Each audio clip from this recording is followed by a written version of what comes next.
Yeah. City Manager, how has your first week in office been, being brought back in 20 years later? Yeah, it's been a fast pace.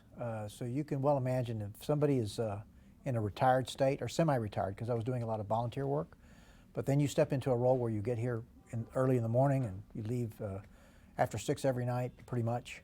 It's pretty hectic, but it's been energizing. You know, it hasn't felt unnatural. It has. I'm not saying that I did it exactly the way I did it 20 years ago, but it's one that I was able to handle.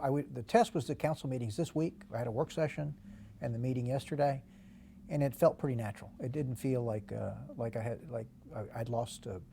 Like I needed to get another couple of meetings under my belt. It worked out real well last week. Mm-hmm. Since it has been 20 years for you, is there anything that you have to kind of do differently that you did back in the late 90s to the early 2000s? Yeah, I mean, so if you look at the contrast, I left in 2002, and so here we are, 2023. We had just 6 council members, so now there are 10. So there's 4 more. And so that just takes a little more effort because you have to touch base with each council member. There are items that they've sponsored on the agenda that you want to talk to them about to make sure you understand what exactly it is they want to accomplish. Then you also have to explain what we put on the agenda, what the staff has put on, things that are controversial or things that are going to take some time for discussion. But I really think the system we have set up under the consent agenda and the way it's managed, it was managed yesterday by Mayor Watson, was relatively smooth. And I think part of it's going to just get me getting used to, and then of course the departments are a little different. We've got more departments now than we had when I left, and so it's part of just getting to know who they are, how they work, and what the expectations are for everyone. So you came in right after our ice storm and after the firing of City Manager Spencer Cronk.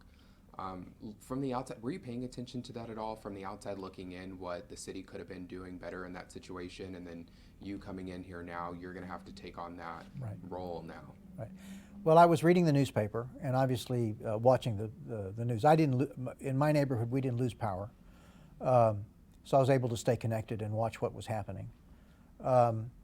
And I think and I think everyone would agree with this. There was an article in the newspaper this weekend, and it talked about communication. I think you'd have to say that the issue for us is that we didn't handle the communication quite as crisply as we should have.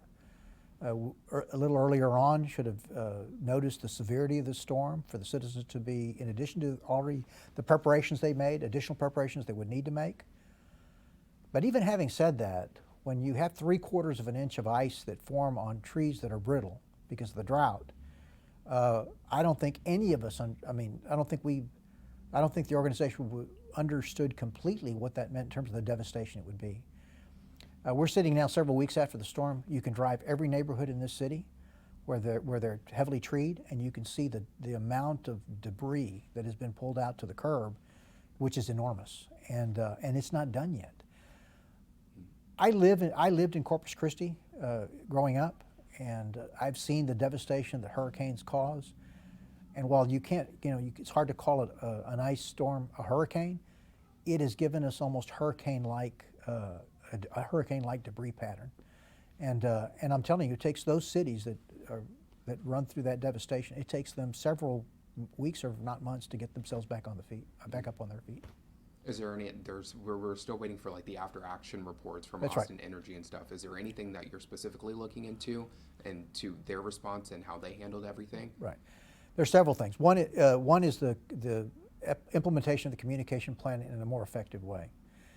And to be sure that it's not 2 different agencies communicating 2 different messages. That is that we have a unified and seamless communication system to the citizens. The second thing is how we're deploying resources. In the emergency operations centers that I'm familiar with, is you bring it's called a unified command. You have all the pieces of the organization that come together in one place through leadership, and then you take inventory of the city's assets that will be deployed to get us back up on our feet.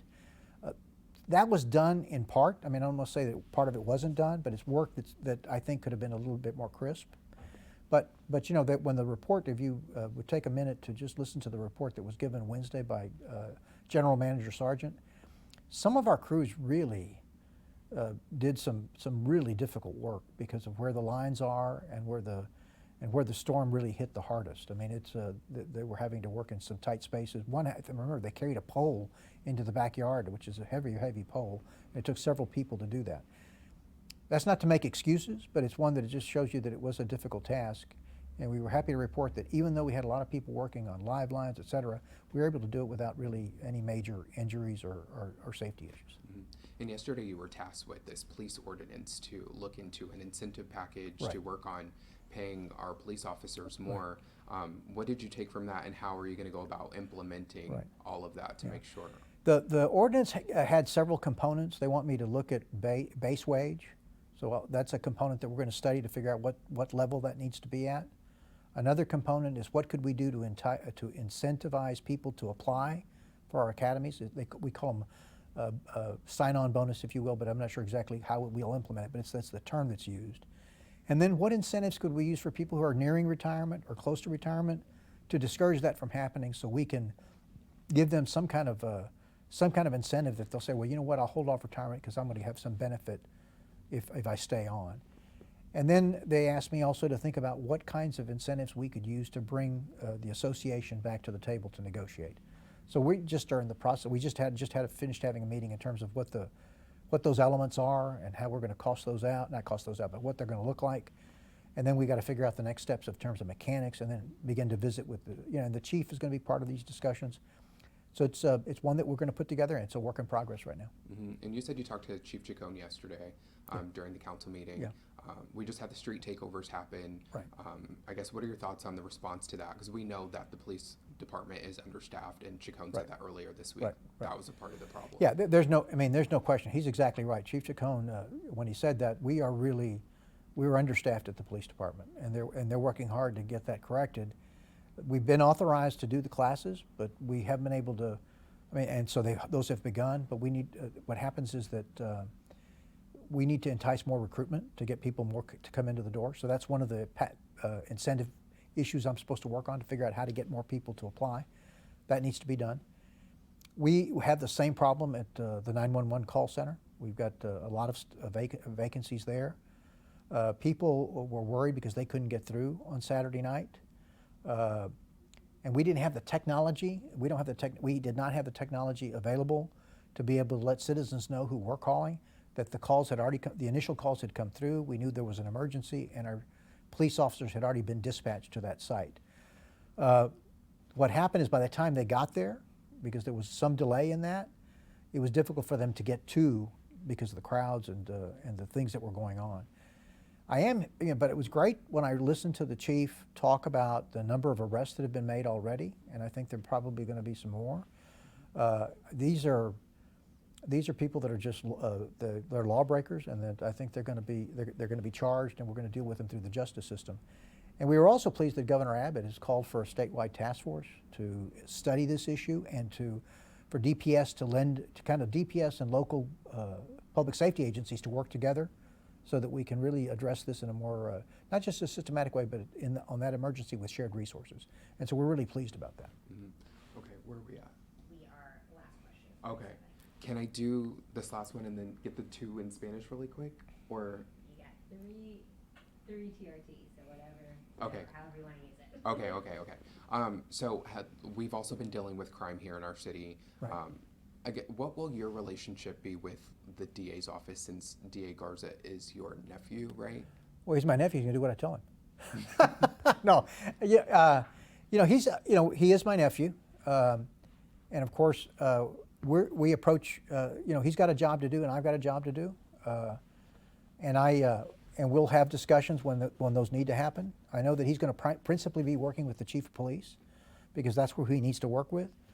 But my office is always available, not to just the DA's office, but to the county judge's office, to our local state representatives, our local state senator, Sarah Eckhart.